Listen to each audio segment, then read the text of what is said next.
The marriage of death and spirituality. This is Ask a Death Doula. Hi, everyone. It's Suzanne O'Brien. I want to remind you that the Universal Life Mastery free masterclass is coming up. If you would like to join that and learn all things about the spirituality and how at the bedside of end-of-life patients it is never more prominent. And I want to share everything that I've learned so you can make the most out of this life. The link is below. The webinar is coming up soon. It will be live. And if you attend live, you're going to get my free masterclass on what I do for my morning routine. So the link is below, ULM. We'll see you there.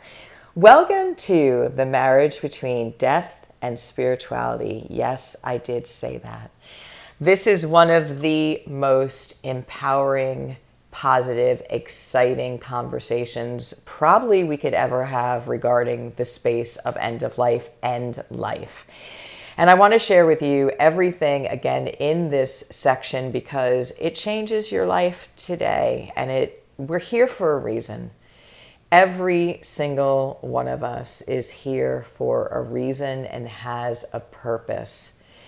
And many times you'll hear, well, how do I find my purpose? How do I find my purpose? And I absolutely understand that.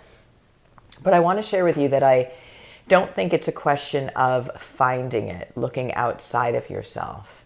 I feel like it's a question of aligning with your purpose. And there's a huge difference there.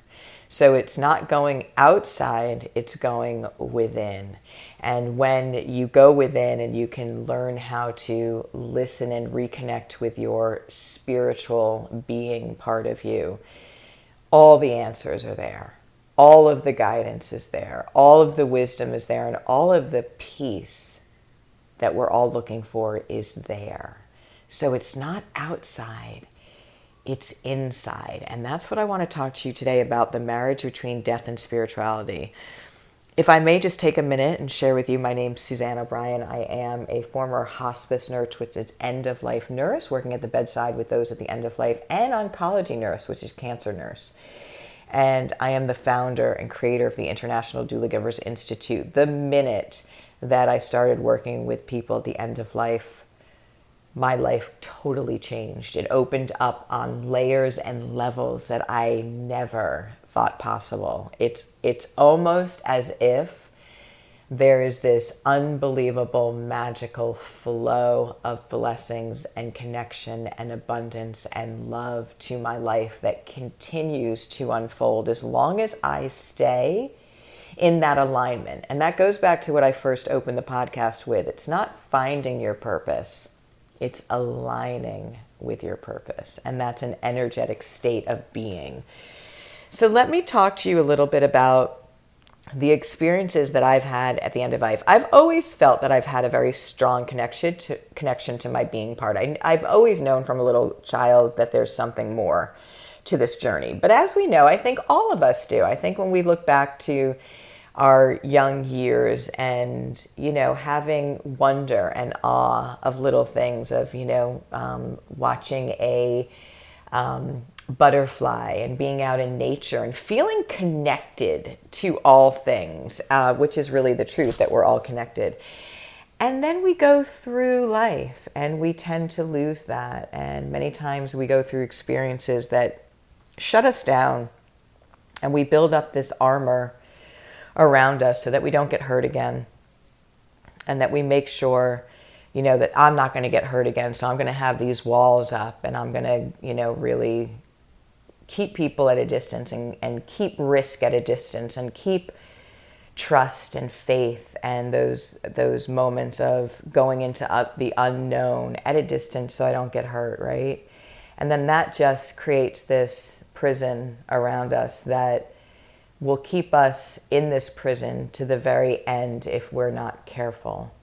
And I want to share this with you, is that they say that death is the number one fear in the world. And I've been honored and privileged to work with over 1,000 people at the end of life. And I'll tell you this, I don't think that it is the fear of the actual death.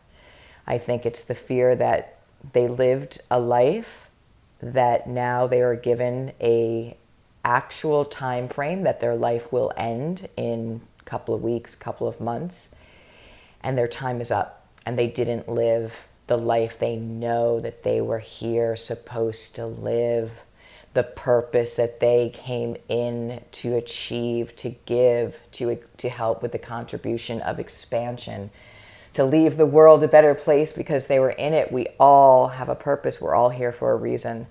And that's the regret, is being on the deathbed in your self-imposed, isolated prison, walking through life sleepwalking, and because we don't live with the awareness, there's a few things that are happening here. We're not living today in a culture and society with the awareness that one day death will be a part of this journey. And when we treat death as optional, and when we don't talk about it, it's going to show up. And when it does show up, people have all this regret and also very complicated levels of the actual end-of-life process because they haven't thought about it. But it's really the regret that, oh my goodness, it's actually here, and I didn't have the courage to step out of my comfort zone, to follow my heart, to take the risk into the unknown where all the magic happens, and now my time's up. Do not let this be you. Do not let this be you. So we're going to talk a little bit about what my patients have shared with me. So I want to share that with you. And then I'm going to give you a technique that you can use to really understand how to, again, access the being part of yourself and align with your purpose. Not find your purpose, align with it, because it's always been there. It's inside of you. It's just waiting for you to have the courage to tap into it, to let go of the ego, to really put your faith in that surrender and that trust of that higher vibration love state.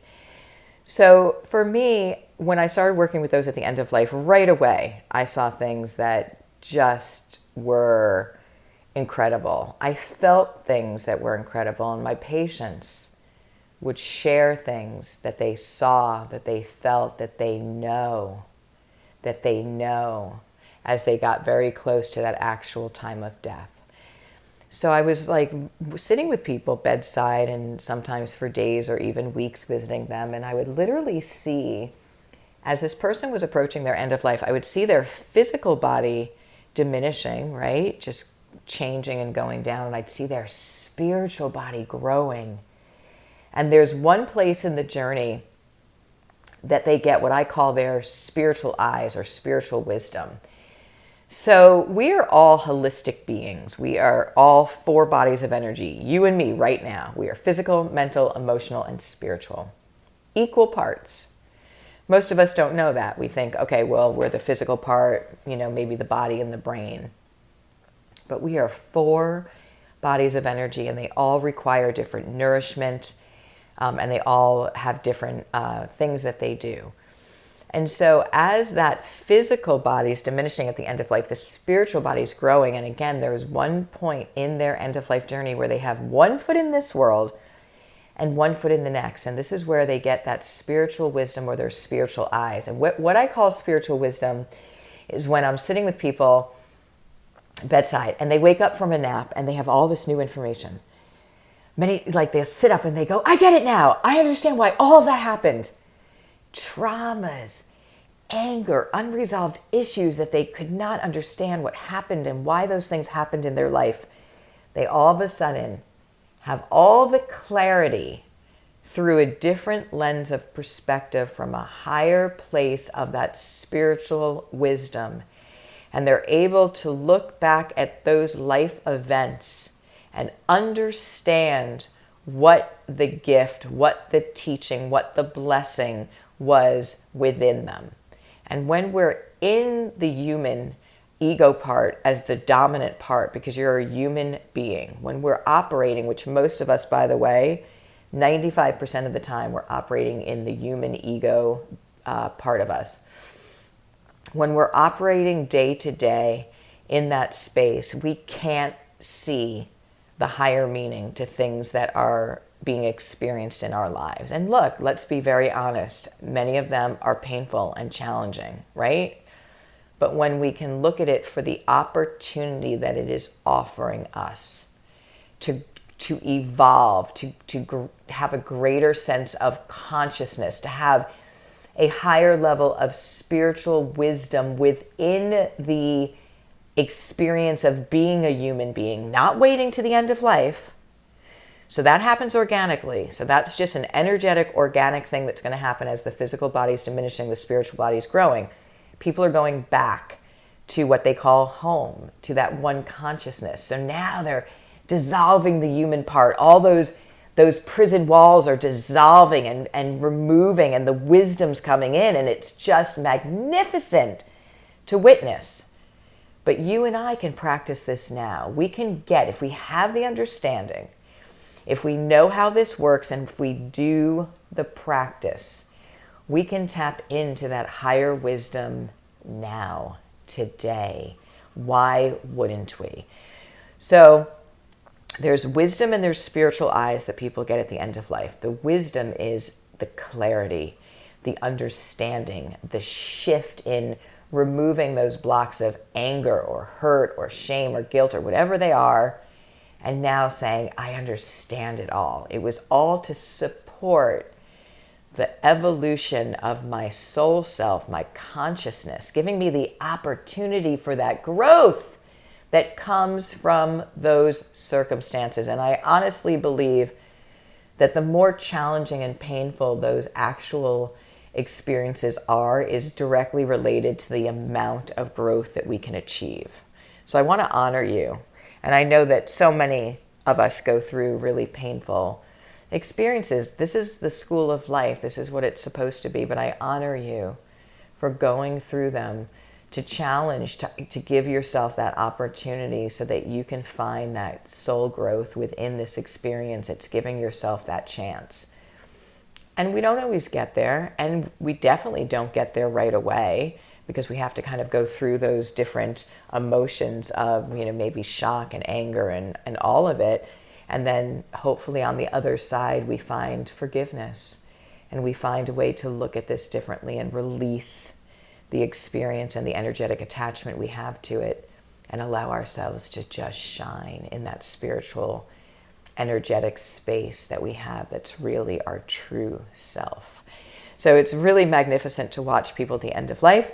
The spiritual wisdom is those aha moments, all that information that they get. My personal theory is that they go back and forth before they fully leave. And why do I say that? Because people have woken up with all this information and literally said where they're going, and literally said, I understand now. And it's something that there's no way there's any other explanation. And also being with people who, if they've had fear or resistance, and of course, we go through different phases at the end of life of shock and stabilization, and then the transition. If they've had worry and fear, or anything that's along those lines, when they get to this space, it's the absolute opposite. So not only is it the removal of the fear of them having their end of life or where they're going, but it's actual excitement. And I'm going to tell you a story about that shortly. So when I was working with people at the end of life, and again, I'm going to share with you stories, some from being a very young hospice nurse. So I didn't have any background in this. Nothing was taught to me about end of life. When I became a hospice nurse, and I followed my heart to that, by the way, I had no end of life experience, which I'd love to share, because it didn't make any analytical sense. It didn't make any mental mind sense. And if I had, everyone says, well, make a list of, reasons, pros and cons of why you want to do something, and then weigh them out, it would have been an absolute no. There was no reason. I was a nurse. I was working in the hospital. And if I kept hearing this voice, go to hospice, go to hospice. And every time I heard it, there was a feeling of aliveness. There was a feeling of connectedness that I had never felt before. And I didn't know why I was hearing this, where this voice was coming from, where this guidance was coming from. But I knew when I thought about working with those at the end of life and their families, I felt such a peace that I had never felt before. And after hearing this and knowing that I wasn't really happy, I had moments of happiness. I loved caring for patients, but unfortunately in our medical system today, you have very little time with the actual patient. So I thought there has to be something more, there has to be something more. I said, I'm just going to follow. I don't know what this calling is or this guidance is. I just want to follow this. And I know that it took me a few times to get into hospice with no experience. And again, I'd be leaving a job as a nurse with better benefits, better pay, better hours to go to become a hospice nurse with no end-of-life experience. Like, makes no sense analytically at all, but I still did it. And I'm so glad that I did. And the very first day that I went out to see hospice patients, I knew I was in the exact place I was supposed to be in my life. It was like a piece of puzzle fitting. It's almost like I could breathe for the first time. Everything made sense. Everything felt connected and loved. And I felt like the wealthiest woman in the world, aligning with my purpose. And when I look back on those days, I literally made the least amount of actual money that I've ever made. I had a falling down 1861 old Victorian house because I was a single mother, wanted to put my son in a house. What was I thinking? The only house I could afford was a fixer-upper, broken down. And yeah, we didn't have a lot of heat in the winter. Like, it was, when I look back on it, and I want to tell you, it was the wealthiest experience of my life because I was so connected to something so much greater than myself. I had aligned with my purpose. All of those other circumstances were circumstances. I had found it. I felt so alive, so rich, so wealthy. It was just incredible. And we all have the ability to do that. And so when I started working with hospice patients right away, there were a few things that I noticed. And one, and this was interesting, when I first started, probably a couple of months in, maybe even a couple of weeks, probably a couple of months into hospice care. I didn't work for a very large hospice that was all over a certain county. And I remember that there was a nurse who wanted to go on vacation and she needed coverage. And I really didn't feel comfortable. First of all, I knew nothing about end-of-life disease physiology or disease processes. And especially if I was taking patients that I had to go see that I had no background in, it was very, very intimidating to me. She just begged me to take her to do it. And I was like, okay, well, how can I really say no? So I remember going in to see this woman. She was probably about 42 years old. She had a diagnosis of end-stage ALS. She had this beautiful long brown hair and she was so young. And I remember coming in to see her and she was so advanced in her process that she couldn't speak, she couldn't walk, she couldn't speak. She couldn't even hold her head up. So she was sitting on the couch with a pillow behind her head that was propping up her head. And I remember coming in to see her and they had a whiteboard in front of her with letters, like magnetic letters that you could try and have her blink and spell out words. It was just something I had never experienced before. She had one 17-year-old daughter who was coming in and out of the house and slamming doors. And I can totally understand that. Here her mom's dying. It was just so heavy. But here's what I want to say to you. So I was trying to communicate with this woman and I was doing the talking and I was trying to get her to blink with answers. And at one point her head had fallen to the side and she could not lift it back up. So here she was with her head like a rag doll, with her head to the side. And I asked her if I could, and I was approaching her and I asked her if I could pick her head back up and put it on the pillow. And I was really scared. I'd never experienced, I didn't even know what I was walking into that day.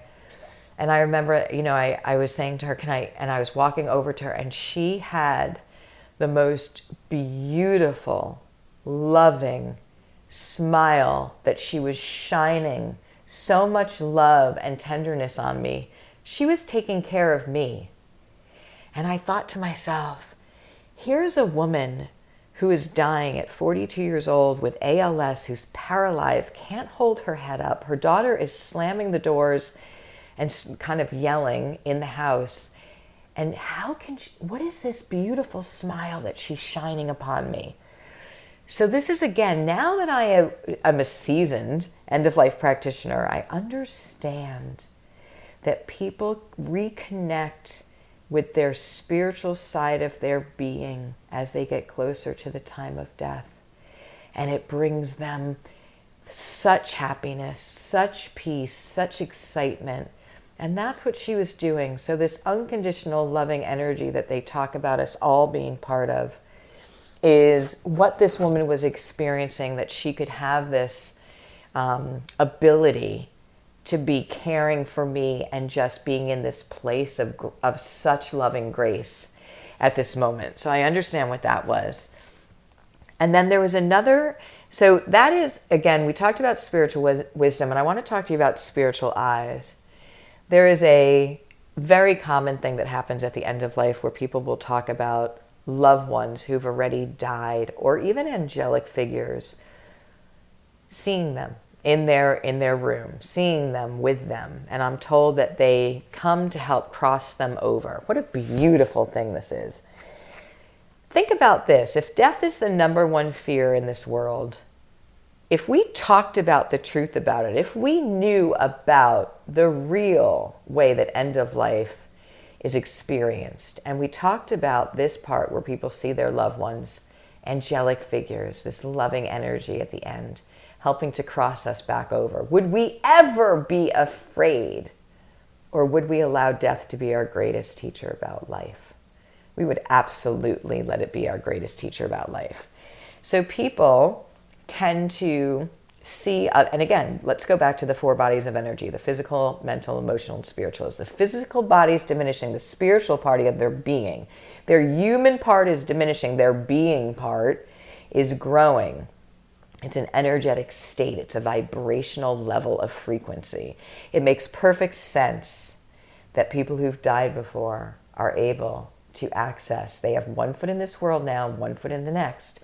They're able to see us and they're able to see them. Makes perfect sense. And how beautiful this is that I'm told that they're here to help cross them over. No one ever dies alone. No one ever dies alone. Hold that in your heart. And so I want to talk to you about a little boy that I was able to take care of as a hospice nurse. By the way, one of my hardest end-of-life experiences ever. So this was an interesting case. Again, I did not work for a very, very large hospice. It had people that we cared for all over a county in New York, upstate New York. And I remember I had recently got back from my volunteer trip to Zimbabwe, Africa. I had went over there, and so I did not have a list of patients that were mine at this point when I had just gotten back. And I remember coming to the office, and they had just gotten a little boy on hospice services, which is not always common because children who are at the end of life are usually in those wonderful hospitals that are designed to take care of children and their families. However, this little boy, the story was that he had gotten a brain tumor diagnosis, glioblastoma, when he was 2 years old. He was just turning 5 now, and his cancer was back. And everyone had very high censuses. So all the hospice nurses that I worked with had a very full rosters, 12, 14 patients. Everyone knew the heaviness that this case would come with because it's a child, absolutely. And nobody wanted to take this case. And so I really felt obligated. I love children. I feel like I do have this way of being with children, just in that being, because they're very in touch with their being part of them. And I know that I am as well, that I understand that. And I understand that they're not just children, they're beings in this little body. Anyway, I really felt obligated to offer to take this child, even though the child lived in a whole different territory than mine. It would be an hour plus drive each way. And so I said I volunteered to take this child if they would, the nurse in that territory would back me up if I needed it. And everyone was like, great, of course, absolutely. Well, the first day, I want to share 2 things that happened the first visit that I happened. So I came to have the first visit with the social worker. I was the hospice nurse. The mother was there, the father was there, and the little boy was there. And when we came in, this little boy was probably about looking like physically like a 2.5-year-old, even though he was 5 from his disease process, but he was paralyzed at this point. The tumor in his brain had hit his brain stem and he was paralyzed. So he was on the couch with his head on a pillow, on his mom's lap, and his father was there, and myself and the social worker. And two things that were very interesting that happened. One of the things that happened, and I did not know that he had had a younger brother at the time, and one of the things that happened is halfway during our meeting, the au pair came in with the brother who was 3 years old. And this little boy ran through the house, ran through the kitchen, ran into the living room where we were, and I was sitting with my back to where he was running into the living room, and his mother was sitting across from me. And so this little boy comes in, 3-year-olds, right? Comes in, circles around my chair, climbs up my body, right? And then puts his head right on my shoulder. And as he's doing this all happens really quickly. As this little boy is climbing up the chair, his father's going, "That's not mommy, that's not mommy, that's not mommy," right? And this little boy, just like a glue, he just climbed up, grabbed onto me, put his head on my shoulder, and then as his father's like, "That's not mommy, that's not mommy," he just lifts his little head, looks up at me, and then just climbs down me, slides down me. And when he looked up at me, he didn't look up at me and say, "Oh my God, that's not mommy." He just looked up at me and then slid down me and then went off running. It has always been a knowing of mine that this little boy knew why I was there, that I was going to be of help, and there was a resonance of energy between him, myself, and also his brother, which I'm going to get to in a minute.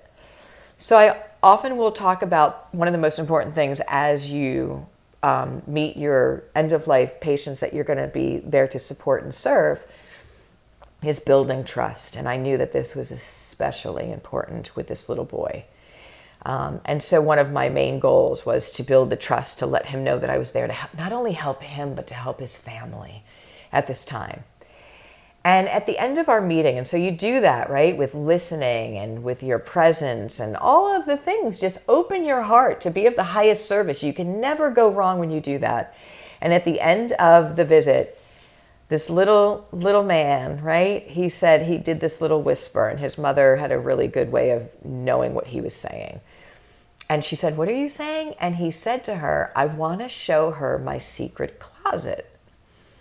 And so his mother said, "He wants to show you his secret closet." And she picked him up with the pillow, and he started crying because he started getting pain. And then we sort of just ended our meeting. And that always struck me. He wanted to show me his secret closet. And this case lasted about 3.5 weeks. It seemed like 3.5 years. It was probably the most difficult. And not so much for the young boy. So yes, symptom management, and yes, what we had to do for him. But the heaviness of having parents watch their child have an end of life is the hardest thing that you could ever go through. So and I have to say that this case ended up as beautifully as it possibly could under the circumstances. Everything just lined up. I don't know how that happens. But at the end, we talked about him saying about his secret closet. And his parents and his grandfathers were like, we didn't know he had a secret closet. We don't know what that was about. And I do. Your knowing and your intuition is one of your best diagnostic tools. And I know that he was telling me that he had a secret closet that I believe people, angels, whoever were caring for him, all of the above, were coming through this, what he interpreted his closet area, coming to care for him, coming to be with him, coming to make sure that he knew he wasn't alone. And so from old to young to people all over, this experience is universal in all people that I've cared for in different cultures and religions. And it holds my heart in a place of I'm able to care for those. People will say, "How can you do this work? How can you care for those at the end of life?" And I will tell you, how can we not? And also, when you are privileged to be part of this sacred time, it'll change your life in the best way for absolutely ever and in every single way. I want to talk to you about an oncology patient that I had named Maureen. Maureen was somebody who was 44 years old, and she had gallbladder cancer, and she had come into the hospital because she had broken her hip because her bones had brittled from having chemotherapy. And so I was working the Friday, Saturday, Sunday shift in the oncology unit, and she had come in, broken her hip on the Friday. And by the end of Saturday's shift, I had moved her back from the bedside commode to her bed with just one step and pivot. And she was out of breath. And I thought, what is happening here? Was a new finding. There is nothing in her history or condition that she should be short of breath. And I remember when she sat on the bed and she was short of breath, we stopped for a minute, as I always will do, to regain, just the calibration of breathing. And then I said, Maureen, do you want oxygen? And she said no, but we both, in that moment, knew that something very bad was happening here. And they told me that she kept shortness of breath all that night, Saturday night. They did some testing, and they found out that she had a pulmonary emboli to her lung, a blood clot, and this is not a good thing. One of the things the nurse said the next day when she was giving me a report is that one of the first things Maureen said when they told her she had a pulmonary emboli is that she said, Suzanne is going to be very mad about this. And of course I was, but she also knew how much I absolutely loved her. And I came in that Sunday, and she was breathing heavy, and it was not a good thing. And Sundays in the hospital are different than the, Monday through Friday. So the doctors come in on a different schedule. When it fits in there with the day, there's not the ancillary support systems that are there. So I remember the doctor came in at about 3 o'clock, and she was like, what is happening? What is going on? What is happening? And we're like, it's not good. She's having trouble breathing. She has a pulmonary emboli. So I had a habit of walking and doing rounds with the doctor so I could hear what they're saying to patients and what the patients were absorbing from what the doctor was saying. And I remember as we walked in through the doorway of Maureen's hospital room, Maureen said to the doctor, I just want to thank you for everything you've done for me. And I turned to look at the doctor's face, and tears were rolling down the doctor's face.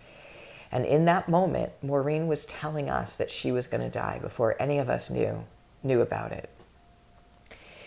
And obviously we came out to the nurse's station, and the doctor was like, we have to do something. We have to do something.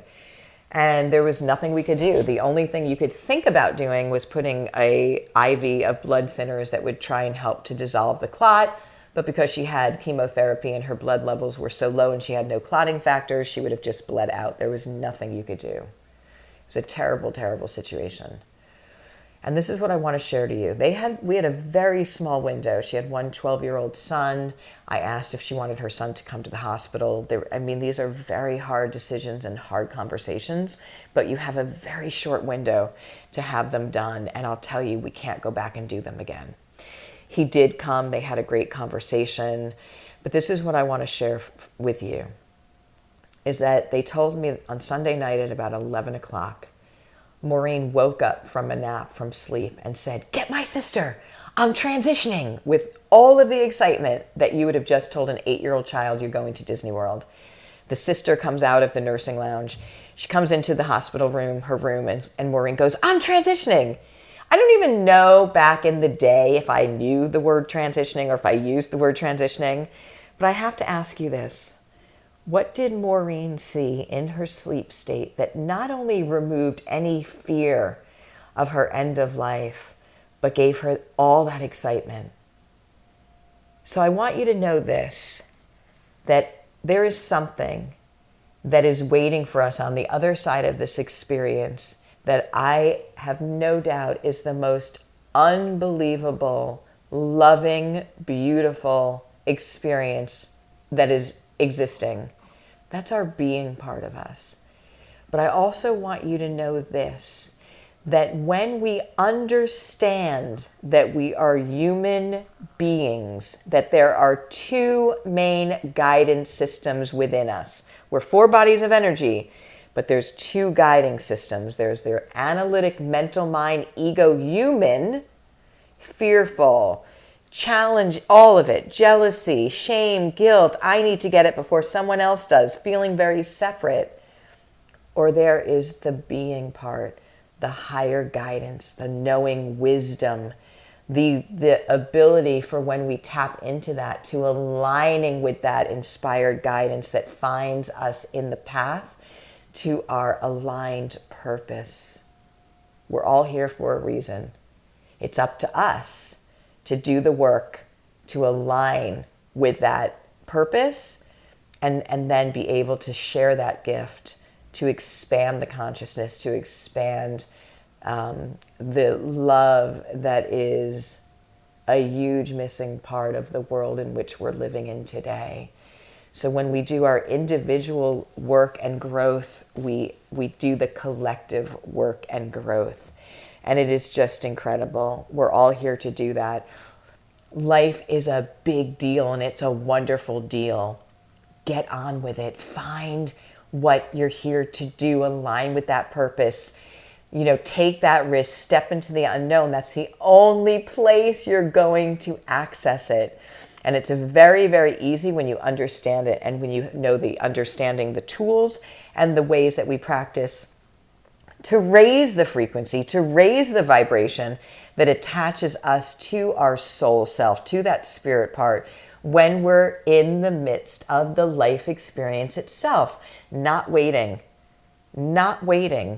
till we're at the end of life, which, by the way, is where that regret happens because we didn't capitalize on the gift of this journey.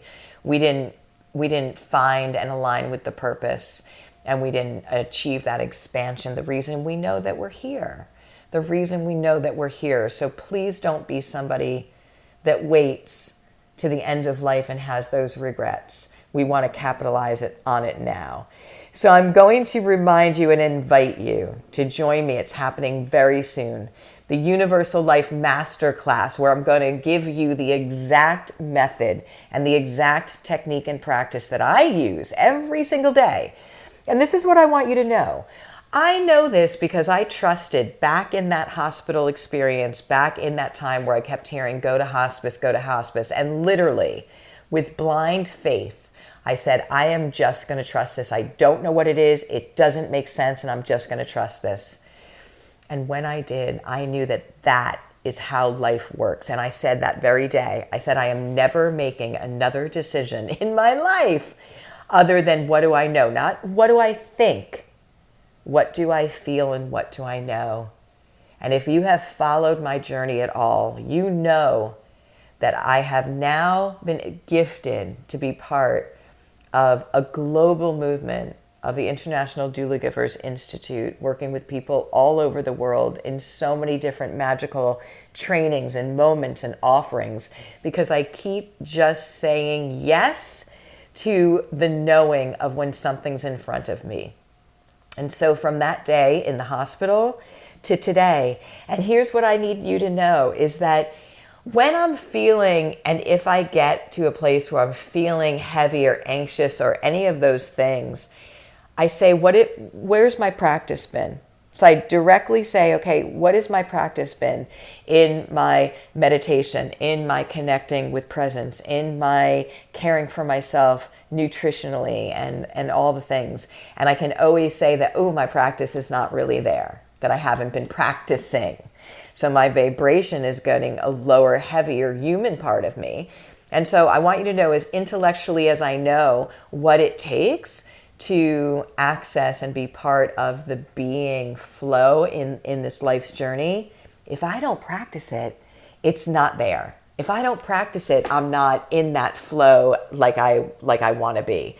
So what I want to do is share with you on ULM the exact techniques so you can understand this, and the exact methods I use. I am also going to be giving, for those of you who show up to, and the link is below, for those of you who show up to the Universal Life Mastery, I am going to give you a gift of my morning routine. I made a masterclass of the exact morning routine practice that I do every single day, and that will be a free gift for you. Of those people who show up to the ULM webinar, I will give you that actual masterclass for you. So there's just so many reasons to take part in this. I just want you to know this, that your experience in this lifetime can be anything and everything that you choose it to be. You are the only one that can do this for you, and you are in control of it. And I want you to know this, that when the world seems like such a heavy place on the outside, and I know it is, it is also at the same time can be one of the most magical, loving, incredibly beautiful experiences. It's just a question of if we understand it and how we practice our presence and our showing up every single day. So please join me in ULM. And again, if you have any questions, put them below. I want to thank you so much for listening to this episode of Ask a Doula Giver. My name is Suzanne O'Brien. I will see you in the next episode. Thanks, everybody.